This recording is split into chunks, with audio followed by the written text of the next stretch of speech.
میں سراج اجملی ہوں اور ہم لوگ آج انیس کے مرثیے کے حوالے سے گفتگو کریں گے، جو گفتگو کئی لیکچرز میں ہوئی ہے اور شاید یہ آخری اس سلسلے کی گفتگو ہے،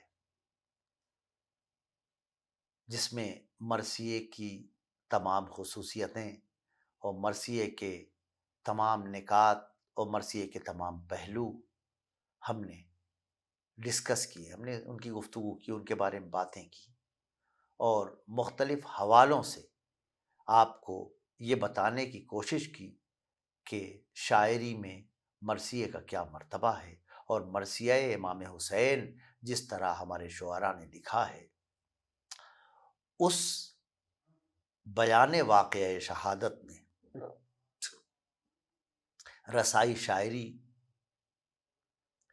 کی اس صنف کو کس مرتبے پر پہنچا دیا ہے۔ انیس کا مرثیہ جب قطع کی مسافت شب آفتاب نے وہ چل رہا ہے، ہم اس سے پہلے یہ باتیں کر چکے ہیں کہ امام حسین اپنے تمام عزیزوں اور اپنے تمام رفیقوں کا نذرانہ، ان کی قربانی بارگاہ خداوندی میں پیش کر چکے ہیں۔ آخری فدیہ راہ خدا ان کا بیٹا علی اصغر ان کی گود میں ہوتا ہے، جو حرملہ بن کاہل کے تیر کے ذریعے جام شہادت نوش کرتا ہے۔ اب اس کے بعد کی صورتحال اس مرثیے میں یہ ہے کہ شاعر گرمی کی شدت کو بیان کرتا ہے۔ انیس نے گرمی کی شدت کا بیان اس قدر طولانی اور اتنا مبالغہ آمیز کسی دوسری جگہ نہیں لکھا۔ اس ضمن میں انہوں نے حسن بیان، ندرت تشبیہات، جدت استعارات اور حسن تعلیل وغیرہ اتنی خوبیاں اس بیان میں بھر دی ہیں کہ سامعین پر حیرت طاری ہو جاتی ہے۔ گرمی کا روز جنگ کی کیوں کر کروں بیاں، ڈر ہے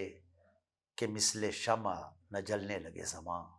وہ لو کے الحذر وہ حرارت کے العماں، رن کی زمیں تو سرخ تھی اور زرد آسماں، آب خنک کو خلق ترستی تھی خاک پر،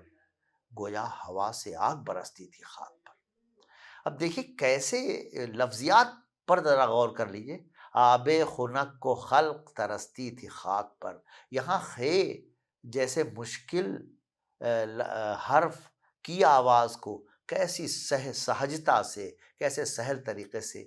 کیسے تواتر سے بیان کرتے چلے گئے۔ وہ لو، وہ آفتاب کی حدت، وہ تاب و تب، کالا تھا رنگ دھوپ سے دن کا مثال شب،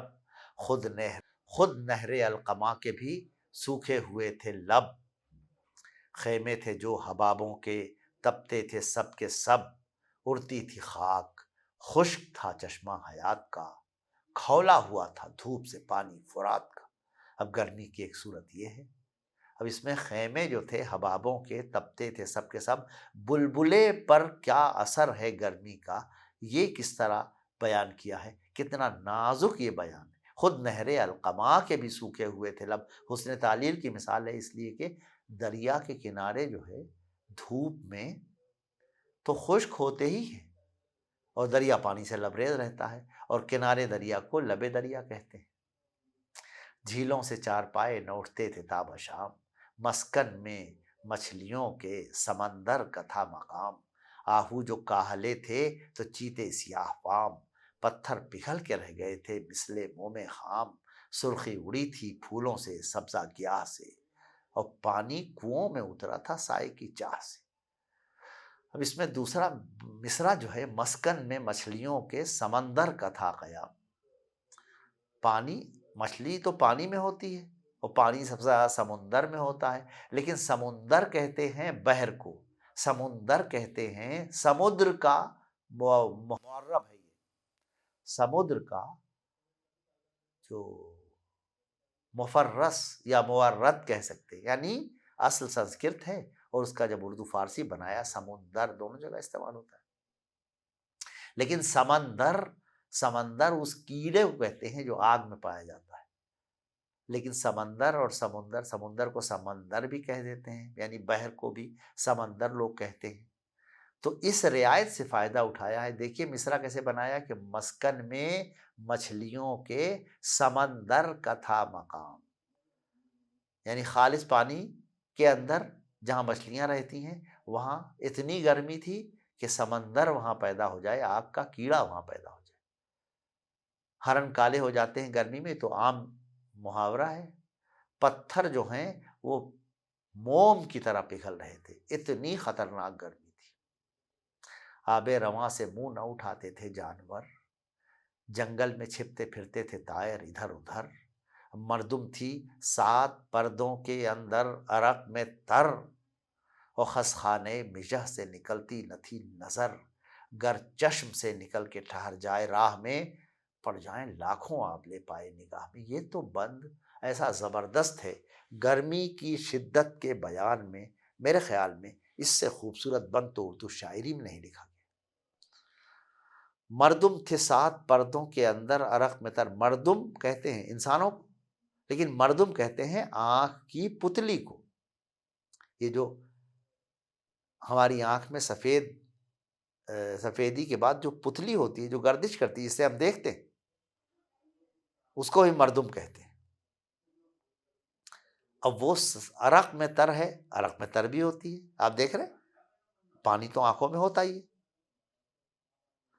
7 پردوں کے اندر کہہ کے گرمی کی شدت کو کیسے قائم کر دیا کہ پردے میں ہے لیکن پسینے میں ہے۔ یہ حسن تعلیل کی شاندار مثال ہے۔ اور خس خانے مجہ سے نکلتی، پلکیں جو ہیں وہ خس کی ٹٹی کا، خس کی ٹٹی جب اے سی نہیں آیا تھا تو خس جو ایک گھاس ہوتی ہے اور اس پہ خوشبو بھی آتی ہے، اس کے باقاعدہ اس کی ٹٹیاں بنا کے اور لگائی جاتی تھیں دروازوں پر، گھروں پر، اور ان پر پانی ڈالا جاتا تھا۔ اور جس گھر میں یا جو اس سے بنے ہوئے کمرے ہوتے تھے خس کی ٹٹی لگی ہوئی، تو اسے کہتے تھے خس خانہ۔ اور خس اور مجہ میں پلکیں جو ہیں کیسی ہوتی ہیں، جیسے خس کی گھاس ہوتی ہے۔ اس رعایت سے اس نے کیا مصرع بنایا ہے، خس خانے مجہ سے نکلتی نہ تھی نظر، اور گر چشم سے نکل کے ٹھہر جائے راہ میں، آنکھوں سے نکل کے اگر راستے میں رک جائے تو پائے نگاہ میں آبلے پڑ جائیں۔ کمال ہے بھائی۔ شیر اٹھتے تھے نہ دھوپ کے مارے کچھار سے، آہو نمو نکالتے تھے سبزہ زار سے، آئینہ مہر کا تھا مقدر غبار سے، وہ گردوں کو تب چڑھی تھی زمیں کے بخار سے، گرمی سے مضطرب تھا زمانہ زمین پر، بھون جاتا تھا جو گرتا تھا دانا زمین پر۔ اب یہ مبالغے کی انتہا ہے، لیکن شدت، گرمی کی شدت، جو لوگ میدانی علاقے میں رہتے ہیں وہ مئی جون میں ذرا باہر نکل کے دوپہر میں دیکھیں کہ کیا صورت ہے، تو ان کو اگر واقعی وہ ننگے پیر ہوں تو ان کے پیروں میں چھالے پڑ جائیں، ننگے بدن ہوں تو بدن پر چھالے پڑ جائیں، اتنی شدید گرمی ہوتی ہے۔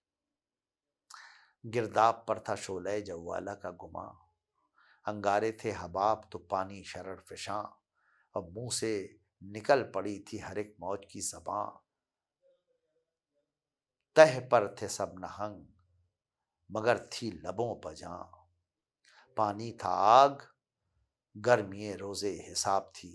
اور ماہی جو سیخے موج تک آئی کباب تھی۔ اس میں انتہا یہ ہو گئی کہ مچھلی جب اچھل کے آتی ہے اور موجیں اٹھتی ہیں تو موجیں سیخ کی طرح ہو جاتی ہیں، اس پر مچھلی ٹکتی ہے تو سورج کی حدت سے وہ کباب بن جاتی ہے۔ مطلب مبالغے کا کمال ہے، لیکن کس طرح قائم کیا ہے گرمی کی شدت کے بیان کو، یہ دیکھنے کی بات ہے۔ اس دھوپ میں کھڑے تھے اکیلے شہ امم، نے دامن رسول تھا نے سایہ علم، شعلے جگر سے آہ کے اٹھتے تھے دم بدم، اودے تھے لب زبان میں کانٹے کمر میں خم، بے آپ تیسرا تھا جو دل مہمان کو، ہوتی تھی بات بات میں لکنت زبان کو۔ اب امام حسین کی تنہائی کا بیان، ان کی کمزوری کا بیان، ان کو موسم اور ماحول کے اثر کا بیان، اور ان کی حیثیت وہاں کربلا میں مہمان بلایا تھا، مہمان کے ساتھ یہ سلوک۔ گھوڑوں کو اپنے کرتے تھے سیراب سب سوار۔ اب ادھر کا منظر دیکھیے، فوجی جو ہیں گرمی تو میں تو وہ بھی تھے، لیکن وہ اپنے گھوڑوں کو پانی پلاتے تھے۔ آتے تھے اونٹ گھاٹ پر باندھے ہوئے قطار، پیتے تھے آب نہر پرند آ کے بے شمار، سقے زمیں پکڑتے تھے چھڑکاؤ بار بار۔ پانی کا دام و دد کو پلانا ثواب تھا، ایک ابن فاطمہ کے لیے قحط آب تھا۔ یعنی چرند پرند درند سب پانی پی رہے تھے اور ان کو پلانا ثواب تھا۔ زمین پر پانی کا چھڑکاؤ ہو رہا تھا، لیکن ابن فاطمہ حضرت امام حسین پر پانی بند تھا۔ اگلے بندوں میں تلوار کی تعریف، جنگ کی ہیبت اور خوفناکی، اور دیگر معاملات میں کمال دیکھیے انیس کا، ان کی فنکاری دیکھیے۔ گھوڑوں کی وہ طلب، وہ چمک تیغ تیز کی، 100 صفیں کچل گئیں جب جست و خیز کی۔ گھوڑے کیسے جب اچھل کود رہے تھے صفوں کو کچلتے چلے آتے، لاکھوں میں تھی نہ ایک کو طاقت ستیز کی، تھی 4 سمت دھوم گریزا گریز کی، آری جو ہو گئی تھی وہ سب ذوالفقار سے، تیغوں نے منہ پھرا لیے تھے کارزار سے۔ اب کیسا زبردست ہے، ایک گھوڑوں کی کیا صورت ہے؟ گھوڑوں کی صورت یہ ہے کہ سب بھاگ رہے ہیں، کیوں کہ امام حسین حملہ آور ہے۔ جنگ کا کیسا بیان ہے زبردست، اور صرف بھاگو، مقابلے کی ہمت کسی میں نہیں ہے۔ آری جو ہو گئی تھی وہ سب ذوالفقار سے، عجیب بات، ذوالفقار چلتی ہے، اگر آدمی کو نہیں کاٹ پاتی تو تلواریں جو اس کی راہ میں حائل ہوتی ہیں ان تلواروں کو آری بنا دیتی ہے۔ اسی لیے سب تیغیں سب تلواریں تو آری بن گئی ہیں، تو انہوں نے کارزار سے، انہوں نے جنگ سے اپنے منہ پھرا لیے۔ گھوڑوں کی جست و خیز سے اٹھا غبار سرد، گردوں میں مثل شیشہ سعد بھری تھی گرد، تودا بنا تھا خاک کا مینائے لاجورد، کوسوں سیاہ تار تھا شب وادی نبرد، پنہا نظر سے نیر گیتی فروز تھا، ڈھلتی تھی دوپہر کہ نہ شب تھا نہ روز تھا۔ گھوڑوں کے اچھلنے کودنے سے پیلے رنگ کا غبار اٹھا تھا، یہ بیان واقعہ ہے۔ گردوں میں مثل شیشہ سات بھری تھی گرد، ٹائم کیپسول یہ شیشہ سات ہے، اس میں خاک مٹی بھری جاتی ہے نا، تو ایسے پورے آسمان میں گرد بھر گئی تھی، تودا بنا تھا خاک کا مینائے لاجورد، اور نیلا جو آسمان ہے وہ خاک کا تودا بن گیا تھا، کوسوں سیاہ تار تھا شب وادی نبرد، اور جنگ مطلب ایسا لگ رہا تھا کہ ہر طرف سیاہی سی چھا گئی، اندھیرا سا ہو گیا ہے، اور پنہا نظر سے نیر گیتی فروز تھا، دنیا کو روشن کرنے والا نیر، آفتاب، سورج، وہ بھی نظروں سے چھپا ہوا تھا، ایسا لگ رہا تھا کہ دوپہر ڈھلی ہے کہ دن ہے کہ رات ہے، کچھ سمجھ میں نہیں آ رہا تھا، وہ وقت ایسا تھا، اور وقت تو وقت عصر تھا، امام حسین جنگ کر رہے تھے۔ پھر تو یہ غل ہوا کہ دہائی حسین کی، اللہ کا غضب تھا لڑائی حسین کی، دریا حسین کا ہے ترائی حسین کی، دنیا حسین کی ہے خدائی حسین کی، بیڑا بچایا آپ نے طوفان سے نوح کا، اب رحم واسطہ علی اکبر کی روح کا۔ جب یہ صورت ہو گئی تو پھر آواز دی، لوگوں نے کہا کہ بھئی امام حسین کو جنگ کرنے سے روکنا پڑے گا ورنہ یہ تو تباہ کر دیں گے سب کو۔ تو طریقہ کیا بچایا؟ طریقہ یہ استعمال کیا کہ فریاد کی ان سے کہ وہ آپ رحم فرما دیجئے، آپ کو علی اکبر کی روح کا واسطہ۔ اکبر کا نام سن کے جگر پر لگی سنا، بیٹا جس کا ابھی ابھی مرا ہو اس کا نام کوئی لے تو کیسی تکلیف ہوگی۔ آنسو بھرائے روک لی رہوار کی سب انا،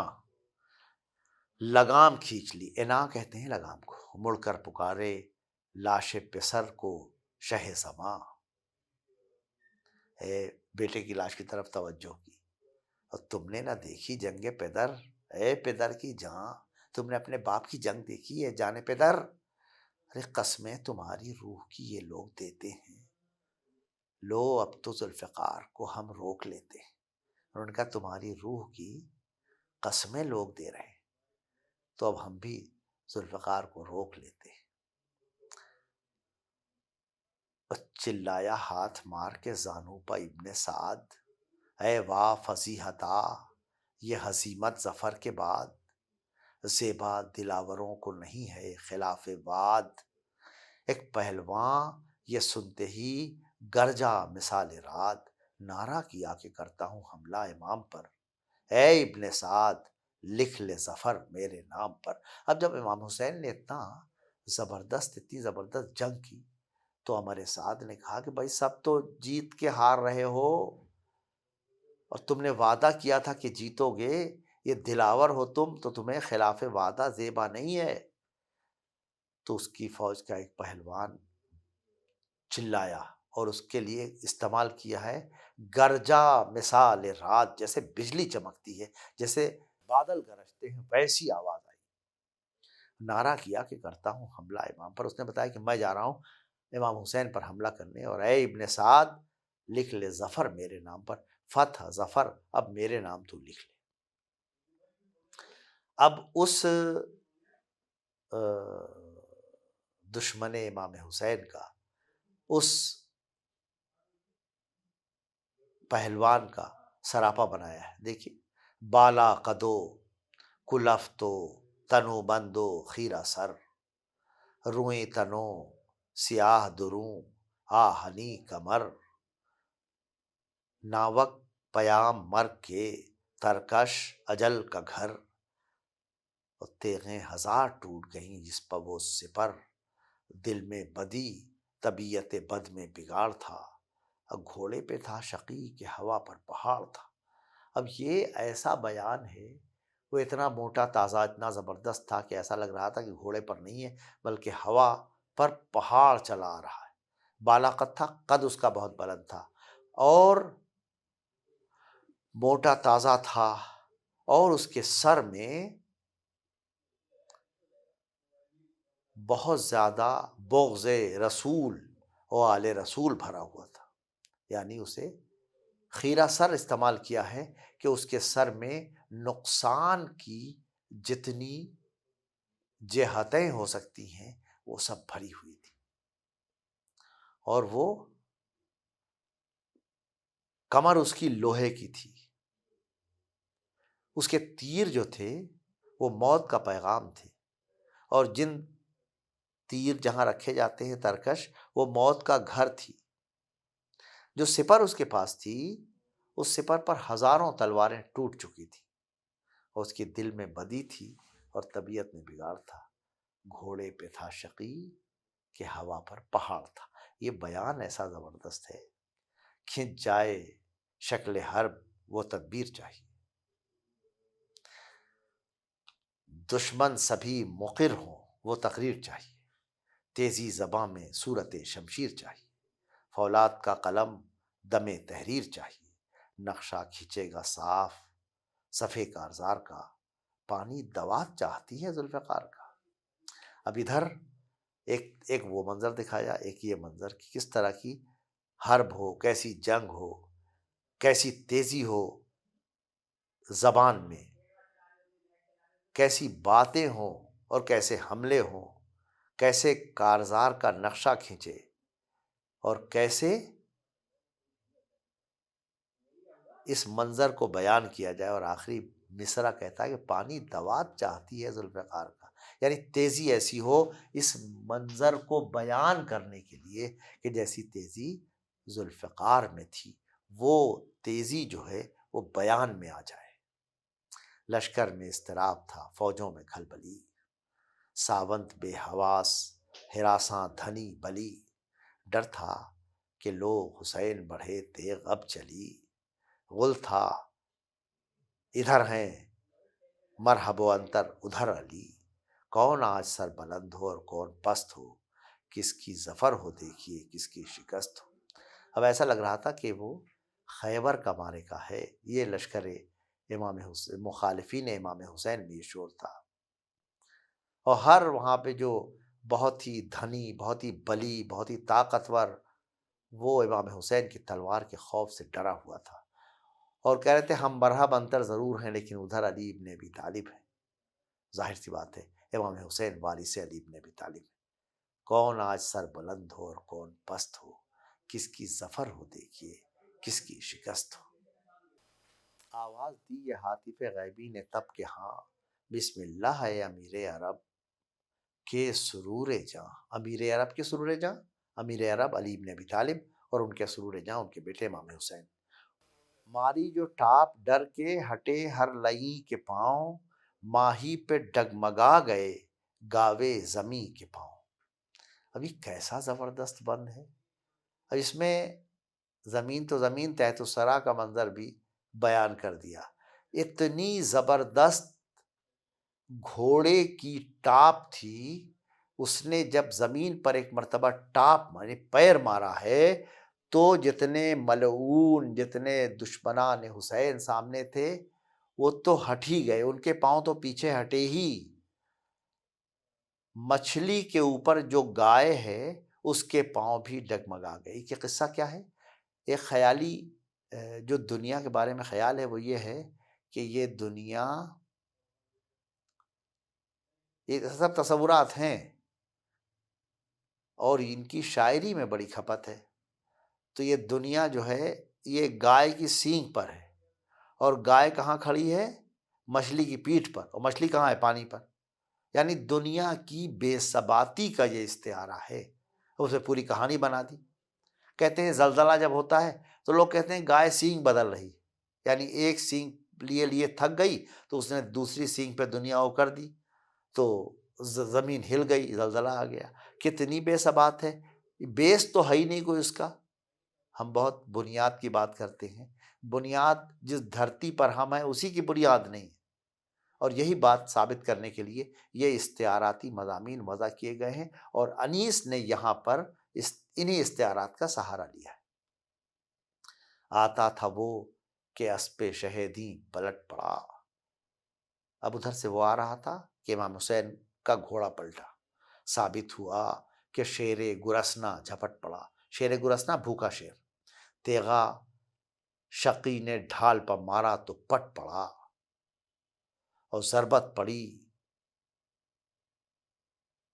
کہ گنبد دوار پھٹ پڑا، اور گھوڑا زمین میں سینے تلک غرق ہو گیا۔ تو اتنا زبردست حملہ تھا امام حسین کا کہ اس کے سر پہ جب ضربت پڑی تو ایسا لگا کہ گنبد دوار، آسمان پھٹ پڑا۔ اس نے تو تلوار ماری تھی جو ڈھال پر روک لی گئی تھی، لیکن جب ادھر سے ضربت پڑی ہے تو کیسا لگا، اور اس کا وہ تو کٹا ہی کٹا، اس کا گھوڑا زمین میں سینے تلک غرق ہو گیا۔ پریوں سے قاف چھوٹ گیا اور جنوں سے گھر، شیروں سے دشت، گرگ سے بن، اژدروں سے در، شاہین و کبک چھپ گئے ایک جا ملا کے سر، اڑ کر گرے جزیروں میں دریا کے جانور، سمٹے پہاڑ منہ کو جو دامن سے ڈھانپ کے، سی مرغ نے گرا دیے پر کانپ کانپ کے۔ اب یہ پورے ماحول اور پوری گویا فطرت پر جو اثر ہوا ہے اس حملہ حضرت امام حسین کا، کہ پریاں، جن، شیر، بھیڑیے، اژدہے، شاہین، کپ، یعنی چرند پرند درند سب جو ہیں، جزیرے، دریا، پہاڑ، سب پر اثر ہوا ہے، اور سب میں خوف کی سی کیفیت آئی۔ آئی صدائے غیب کے شبیر مرحبا، اس ہاتھ کے لیے تھی یہ شمشیر مرحبا، یہ آبرو، یہ جنگ، یہ توقیر مرحبا، دکھلا دی ماں کے دودھ کی تاثیر مرحبا، غالب کیا خدا نے تجھے کائنات پر، بس خاتمہ جہاد کا ہے تیری ذات پر۔ یہ ندائے غیب ہے جو امام حسین کے غلبے، امام حسین کی ہمت، امام حسین کی کو مرحبا صدائے غیب کہہ رہی ہے،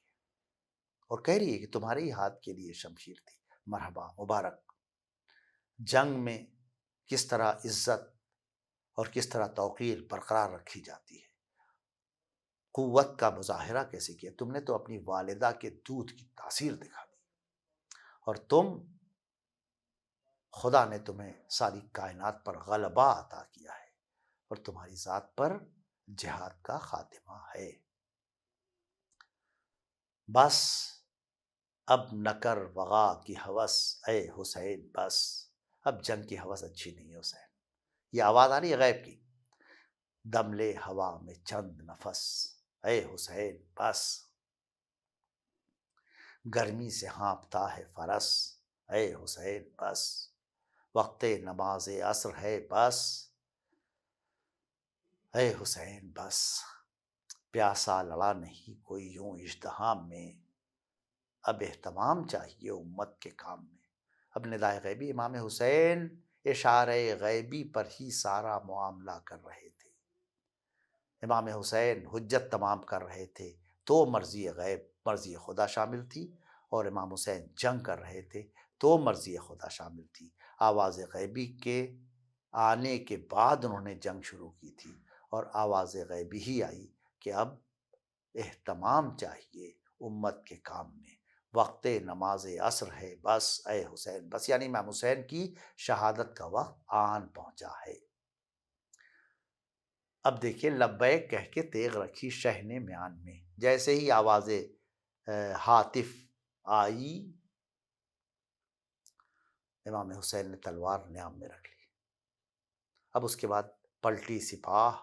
آئی قیامت جہان میں، جب یہ بہادر، جب یہ شیر گرسنا، جب یہ فرزند رسول، جب یہ حضرت علی بن ابی طالب کا وارث، جب یہ شجاعت کا بہت زبردست گویا مظاہرہ کرنے والا پہلوان شخص، بہادر جری، جب اس نے اپنا اسلحہ میان میں رکھ لیا تو وہ فوج جو بھاگ رہی تھی پلٹ آئی، پھر سرکشوں نے تیر ملائے میان میں، پھر کھل گئے لپٹ کے پھرہرے نشان میں، اور بے کس حسین ظلم شیاروں میں گھر گئے، مولا تمہارے لاکھ سواروں میں گھر گئے، لاکھوں میں ایک بے کس و دلگیر، ہائے ہائے، فرزند فاطمہ کی یہ توقیر، ہائے ہائے، بھالے وہ اور وہ پہلو شبیر، ہائے ہائے، بھالے وہ اور وہ پہلو شبیر، ہائے ہائے، وہ زہر میں بجھائے ہوئے تیر، ہائے ہائے، غصے میں تھے جو فوج کے سرکش بھرے ہوئے، خالی کیے حسین پر ترکش بھرے ہوئے، تیر، تلوار، نیزہ، خنجر، جس کے پاس جو تھا اس نے سب چلا دیا۔ جنگل سے آئی فاطمہ زہرا کی یہ صدا، امت نے مجھ کو لوٹ لیا، واہ محمدا، اب اس وقت کون ہے، اس وقت کون حق کے محبت کرے ادا، ہے یہ ظلم اور یہ دو عالم کا مقتدا، 1900 ہیں زخم تنے چاک چاک پر، زینب نکل حسین تڑپتا ہے خاک پر، وہ بنت علی تو پیٹتی پھرتی تھی ننگے سر۔ اب یہ شہادت کا بند ہے، یہ جناب سیدہ آواز دیتی ہیں بیٹی کو، اور بیٹی باہر نکل آتی ہے، حضرت زینب باہر نکل آتی ہیں، بنت علی تو پیٹتی پھرتی تھی ننگے سر، کٹتا تھا نور چشم علی کا گلا، ادھر زینب کو منع کرتے تھے ہر چند اہل شر، وہ بھی کہتے مت جائیے آپ، لیکن وہ دوڑی جاتی تھی تھامے ہوئے جگر، پہنچی جو قتل گاہ میں اس روک ٹوک پر، دیکھا سرے حسین کو نیزے کی نوک پر، امام حسین کو ذبح کر کے شمر نے اور ان کا سر نوک نیزہ پر بلند کر دیا تھا۔ اب اس کے بعد امام حسین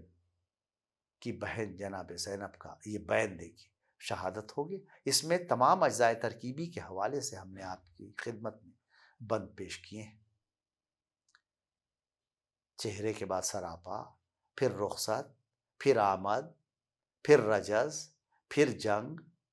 پھر شہادت، اور اب بین۔ بھیا سلام کرتی ہے خواہر جواب دو، چلا رہی ہے دختر حیدر جواب دو، سوکھی زباں سے بہرے پیمبر جواب دو، کیوں کر جیے گی زینب مستر جواب دو، جز مرگ درد ہجر کا چارہ نہیں کوئی، میرا تو اب جہاں میں سہارا نہیں کوئی۔ بھیا میں اب کہاں سے تمہیں لاؤں کیا کروں،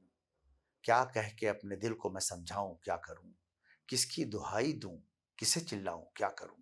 بستی پرائی ہے میں کدھر جاؤں کیا کروں، دنیا تمام اجڑ گئی ویرانہ ہو گیا، بیٹھوں کہاں کہ گھر تو عزا خانہ ہو گیا۔ اب یہ بین ہے جس میں بھائی کی شہادت کے بعد بہن اس کی فرقت پر اظہار غم کر رہی۔ بس اے انیس زوف سے لرزاں ہے بند بند، عالم کو یادگار رہیں گے یہ چند بند، اور نکلے قلم سے زوف میں کیا کیا بلند بند، عالم پسند بند ہیں سلطاں پسند بند، یہ فصل اور یہ بزم ازا یادگار ہے، پیری کے ولولے ہیں خزاں کی بہار ہے۔ یہ گویا مقطع کا بند تھا۔ اس مقطع میں ایک بات اور معلوم ہوتی ہے کہ انیس کے زمانے آخر کا مرثیہ ہے، جس میں ان کا فن، جس میں ان کی مرثیہ گوئی، جس میں ان کی قوت بیان واقعہ اپنے عروج اور اپنے کمال اور اپنے معراج اور اپنے منتہا پر پہنچ گئی تھی۔ اس طرح انیس کے اس بند اور انیس کے اس مرثیے کے بندوں کی قرت کا اور ان کی تسہیل کا سلسلہ مکمل ہوتا ہے، اور اس طرح یہ پورا سلسلہ جو ہے مرثیے کی کلاس کا وہ بھی مکمل ہوتا ہے۔ ہم نے اس میں آپ کو مرثیے کا پس منظر، اس میں ہم نے آپ کو یہ پورا کورس مکمل اس طرح ہوا ہے کہ اس میں مرثیے کی تعریف، شخصی مرثیے کی اہمیت، کربلائی مرثیے کا پس منظر، واقعات کربلا، اشخاص مرثیہ، اور اس کے بعد مرثیے کا ارتقاء، یہ سب پہلے دکن میں، پھر شمال میں، اور پھر اس کا جو انتہائی سلسلہ ہے جو اسے عظمت کی بلندیوں پر پہنچاتا ہے، وہ لکھنؤ میں انیس و دبیر کے ذریعے، اور بطور خاص انیس کا ذکر اور دبیر کا ذکر اس طرح کیا کہ ان کے ایک ایک مرثیے کو مکمل مرثیے کی تسہیل کرنے کی کوشش کی۔